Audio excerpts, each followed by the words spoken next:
नमस्कार दोस्तों, मेरा नाम है खुशबू मिश्रा और आप देख रहे हैं पावर ऑफ हिंदी विद खुशबू मिश्रा। आज का टॉपिक है आधुनिक काल यानी भारतेंदु युग। ये हमने काव्य खंड के बारे में बताया है और गद्य खंड का वीडियो अलग से ले आऊंगी। तो चलिए क्वेश्चन शुरू करते हैं, जो कि TGT, PGT, net, JRF, D triple SB सभी परीक्षाओं के लिए बहुत ही इम्पोर्टेंट क्वेश्चंस इसमें से मैंने सॉल्व कराया है। तो चलिए क्वेश्चन शुरू करते हैं। भारतेंदु युग काव्यखंड। भारतेंदु युग की कालावधि। तो भारतेंदु युग की कालावधि किसके किसके अनुसार क्या मानी गई है उसके बारे में आगे जानते हैं। वैसे भारतेंदु हरिश्चंद्र का प्रभाव भाषा और साहित्य दोनों पर बहुत ही गहरा पड़ा। उन्होंने जिस प्रकार गद्य की भाषा को परिमार्जित करके उसे बहुत ही चलता मधुर स्वच्छ रूप दिया, उसी प्रकार हिंदी साहित्य को भी नए मार्ग पर ला करके खड़ा किया है। तो आचार्य रामचंद्र शुक्ल के अनुसार भारतेंदु युग को 1925 से 1950 ईस्वी तक माना जाता है। संवत 1925 से 1950 तक।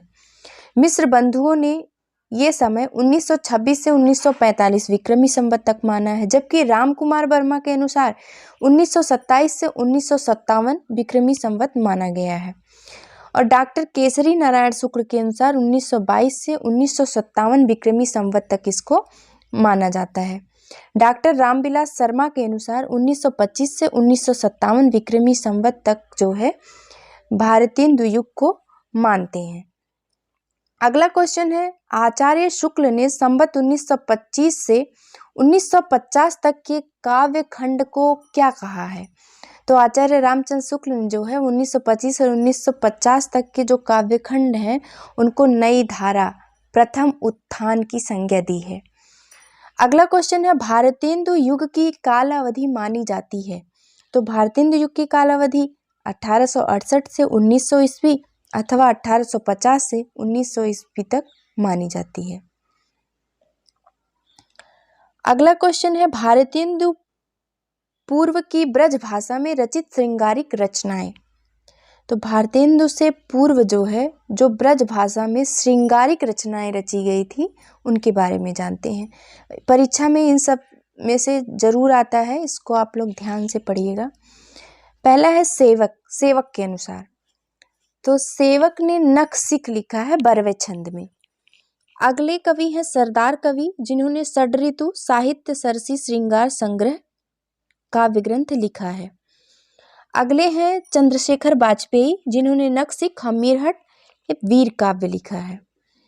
अगला क्वेश्चन है, भारतेंदु ने लगभग कितनी काव्य कृतियों की रचना की है। तो भारतेंदु ने लगभग 70 काव्य कृतियों की रचना की है। अगला क्वेश्चन है, भारतेंदु हरिश्चंद्र की प्रमुख काव्य कृतियां।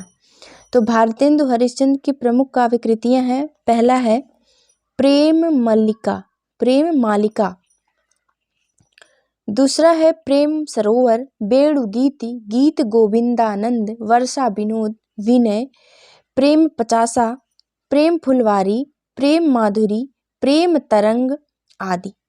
अगला क्वेश्चन है, मिस्र में भारतीय सेना की विजय प्राप्ति पर भारतेंदु ने कौन सी कविता लिखी थी। तो विजयनी विजय वैजयंती कविता जो है, मिस्र में भारतीय सेना जब विजय प्राप्ति की थी तब यह कविता भारतेंदु हरिश्चंद्र ने लिखी थी। अगला क्वेश्चन है, भारतेंदु ने अपने किस नाटक में गंगा का वर्णन किया है। तो सत्य हरिश्चंद्र करके एक रचना है जिसमें भारतेंदु हरिश्चंद्र ने गंगा का वर्णन किया है। अगला क्वेश्चन है, भारतेंदु ने अपने किस नाटिका में यमुना वर्णन किया है।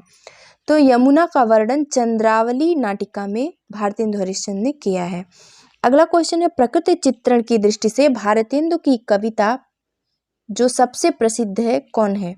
तो प्रात समीरन जो है प्रकृति चित्रण की दृष्टि से प्रसिद्ध रचना है भारतेंदु की।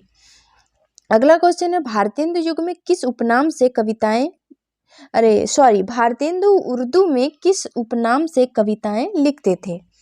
तो रसा उपनाम से भारतेंदु उर्दू में कविता लिखते थे।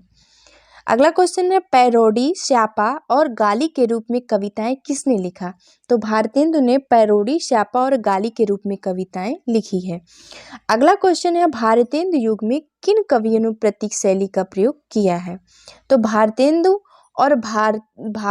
और इनके साथ प्रताप नारायण मिश्र जो कि होली वर्णन में इन्होंने प्रतीक शैली का प्रयोग किया है। अगला क्वेश्चन है, भारतेंदु युग के किन कवियों में व्याकरणिक भूलों के निराकरण की प्रवृत्ति थी? तो अंबिका दत्त व्यास, श्रीधर पाठक, बालमुकुंद गुप्त और राधा कृष्ण दास, ये लोग भारतेंदु युग के ऐसे कवि थे जो व्याकरणिक भूलों के निराकरण की प्रवृत्ति रखते थे।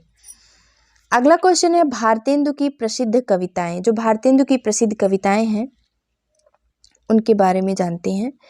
पहला है विजयिनी विजय वैजयंती, जो कि निबंध काव्य है। अगला है दशरथ विलाप। नेक्स्ट है फूलों का गुच्छा। अगला है भारत शिक्षा, विजय बल्लरी, रिपनाष्टक, प्रबोधिनी, उत्तरार्ध भक्तमाल, कार्तिक स्नान, जैन कुतूहल, बसंत होली, प्रात समीरन, बंदर सभा, जो कि पैरोडी के रूप में है, उर्दू का स्यापा, ये स्यापा के रूप में लिखा है, समधिन मधुमास, जो कि गाली के रूप में लिखा है, और नए जमाने की मुकरी, रानी छद्मलीला, जो कि प्रबंध गीति है, देवी छद्मलीला, ये भी प्रबंध गीति है, तन्मय लीला, ये भी प्रबंध गीति है, हिंदी भाषा, जो कि निबंध काव्य है, और यमुना छवि। तो आज के लिए इतना ही, मिलते हैं अगली वीडियो में। तब तक के लिए नमस्कार, जय हिंद, वंदे मातरम।